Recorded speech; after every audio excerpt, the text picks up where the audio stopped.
খাস কলকাতায় বোমাতঙ্ক, মুরলীধর সেন লেনে বিজেপি অফিসের সামনে বোমাতঙ্ক।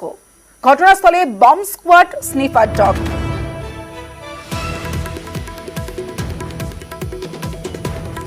খাস কলকাতায় বোমাতঙ্ক, তবে বোমা নয় বলেই দাবি লালবাজারের।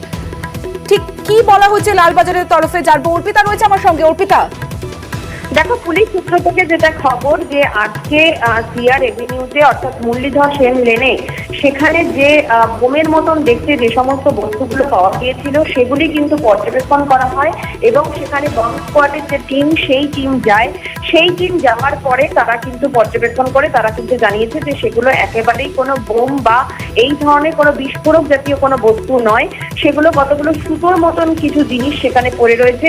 অ্যাকচুয়াল সেগুলো কি সেটা তারা অবজারভেশনের পরেই কিন্তু তারা বলতে পারবেন, কিন্তু আপাতত এটা যে বোম নয় সেই বিষয়টা কিন্তু তারা পরিষ্কার করে তারা জানিয়ে দিয়েছেন। আজকে 8:35 নাগাদ মূলত কিন্তু আজকে এই মুরলীধর সেন লেনের সামনে সেখানে কিছু এই জাতীয় জিনিস পড়ে থাকতে দেখা যায়, যার দিকে যথেষ্টভাবে চাঞ্চল্য ছড়ায়। কিন্তু তারপরে সেগুলোকে বোম স্কোয়াড যখন উদ্ধার করে তারা পরিষ্কারভাবে জানিয়ে দেওয়া হয়েছে পুলিশের তরফে এগুলো কোনোভাবে বোম ছিল না। বেশ অর্পিতা।